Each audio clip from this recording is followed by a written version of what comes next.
What's up, Fear fans, and welcome back to the Z-Man Show as we are talking the third episode for Season 6 of Fear the Walking Dead called Alaska. And we find ourselves following Althea and Dwight as they're going on missions for Virginia, right? Going from, I guess, small human settlement to hideout, if you will, to hideout, just trying to find if anybody's alive, so maybe they can bring those useful people back, or furthermore, find out if they're dead, and if they did die, how did they die, and how they can avoid maybe future problems like the people they ran into. And the zombies were looking great tonight. I think the backgrounds of what they were using, including the corporate building they end up going to, which we'll talk about that in just a moment, they did a great job on all those fronts. I will admit, Althea is not my favorite character. Okay, I haven't really ever enjoyed her because I feel like she's just that kind of go-to know-it-all. Like, if no other character has an answer for what we're dealing with, we'll just go to Althea. She'll know how to do it. And that comes into later with this plague that they run into when they're in this corporate building. Again, we'll talk about that as well. But overall, I don't want to get too negative on it. It was a pretty solid episode, guys. I mean, I think it was better than the second episode. Probably not better than the first. But I did like that kind of close quarters, creepy zombie action that we were running into tonight. Everything from the embalmed, recently turned woman inside the mortuary kind of place or whatever, and even the bubonic plague zombies that were inside the corporate building. So as you already know, you saw the episode. We're not going to talk every inch of the episode tonight. We basically find Althea and Dwight are moving along, and Althea has been tracking the movements, or at least trying to, for her love, Isabel. Remember, Isabel was the dark-haired woman with the CRM, and they had a kind of a small little fling there, and it's obviously turned into much more of a thing for Althea. So much more that she's willing to give her life and everything else just to spend just a few more moments with this woman, which I guess is admirable in some ways. I can't believe you're willing to check out, but she said she just doesn't feel alive, and she finally did when she was with Isabel. I call BS on that a little bit too, because don't you guys agree that Althea's passions are definitely the filming, right? Getting those stories from people, or at least it was. Now, maybe that all changed. Maybe after, she finally met Isabel, maybe nothing else mattered to her except just getting back to her. Now, that I can buy into. But I do feel that getting that next story and those testimonials, that was definitely her passion, and that kept her alive and moving. So anyways, I thought it was kind of interesting, some of those comments she made earlier in the show. So some other interesting things that were going on with, as they're going on their adventures, they're recording everything on those GoPros, or whatever the hell it was, but the little recording devices, right? So I guess Virginia can track their movements and see what they've been up to. Maybe if they don't meet their quota, maybe she executes them. Who knows these things? But we find out in other parts of the show that basically interesting developments, like for Dwight, he's definitely written Sherry off in a sense that basically he says that, I know I'm not going to find her. And I thought that was pretty big for Dwight to kind of finally come to those terms and just be fine with it. And just knowing that maybe I hallucinated when I heard her voice and just on the radio that one time. And it's probably not going to happen.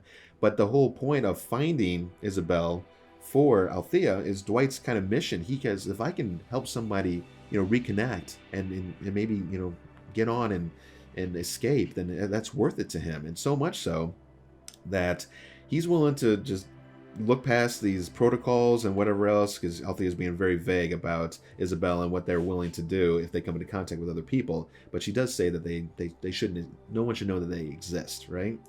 So I find it interesting that Dwight's willing to go on this mission, but they do, and they finally make it to that corporate building. So again, props to that design department and everything else for The Walking Dead, or Fear the Walking Dead for that matter. They did a wonderful job. The zombies were looking fabulous tonight, and we had another little threat going on, a threat that was kind of invisible, but also visible to our eye as well, and that was this bubonic plague. Now, again, how would Althea even really know this? I did a little research just on bubonic plague because I don't know much about it other than what I learned in school, that it just devastated Europe many, many hundreds of years ago, killed millions of people, right?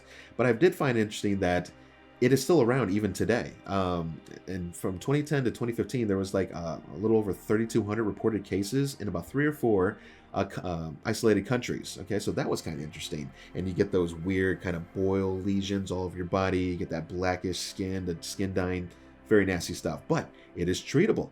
And if you're treated, you have about a 10% chance of dying. So I figured that was pretty decent, right? 90% chance of living for such a nasty disease. That's pretty cool. Treated by antibiotics, it looks like. And then what else should I find out? Oh, and then if you don't get it treated, you have a 30 to 90% chance of dying. So again, those are just some random stats, but I thought that was kind of some cool trivia for you all to hear. So inside the building itself, we come across some other surviving people, right? And again, a lot of them have this plague, and there's a few of them that don't. I'm going to use her. I didn't even catch her name, I'm sorry, during the episode, but I'm going to call her the corporate building lady. And she's basically the one leading and trying to keep her people alive. Supposedly, they've been stuck in this building since the start. I call BS on that. I mean, where are you getting all your food from? I mean, maybe some of them are just going on food runs and so forth, to get.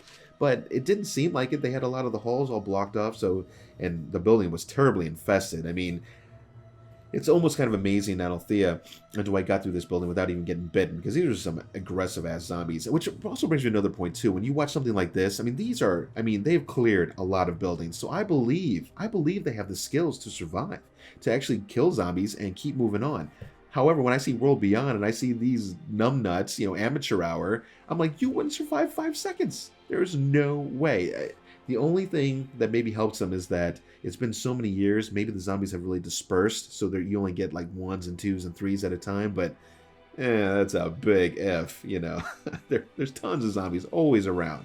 I don't care if it's 3 years in or 10 years in. They're around. So let's get back to Fear. World Beyond review will be coming out shortly after this tonight.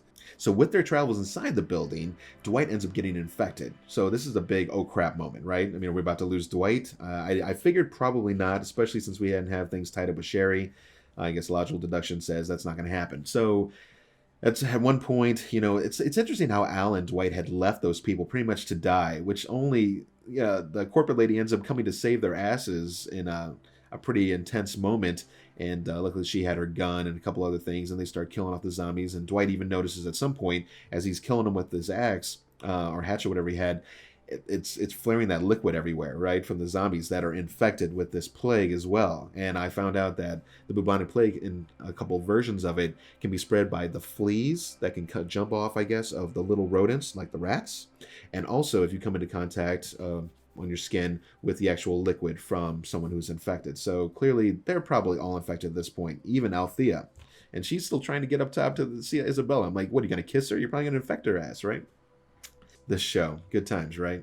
So Althea decides she's going to break off. She's going to let Dwight stay and try and find some pharmaceutical antibiotics and stuff in the nearby pharmacies and so forth, and try and help the people there. And Althea is going to make her way to the top and I guess hopefully meet up with Isabel. So she gets up there. They have a little bit of talk. It was interesting that Isabel was totally business. She did not give in to the love or anything else, because I mean, she probably knew there was people listening in. She can't be compromised, right? They'll kill her.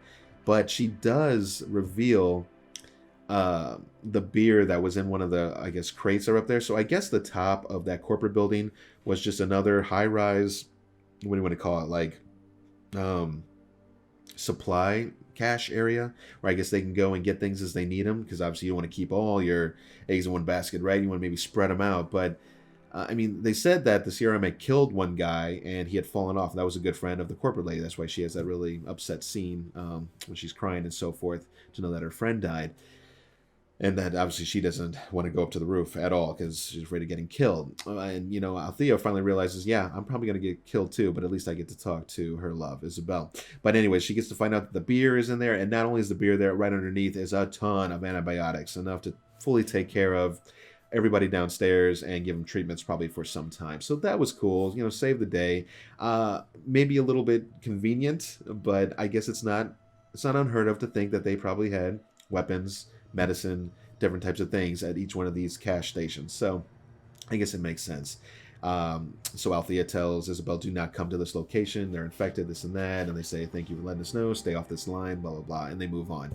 So it's going to be interesting to see how Al tries to recatch back up with Isabel in the future, and how the CRM kind of plays in with these, small settlements, especially even like Virginia and them. I highly doubt the CRM are involved with her. So it's going to be interesting to see how this all plays out. So 2 last big reveals that I want to talk about on this episode. One was Althea, when they first entered with Dwight into the building, they saw that the beginning is the end, right? The same thing we've been seeing sprayed on the submarine that we saw, and a few other places, as I recall.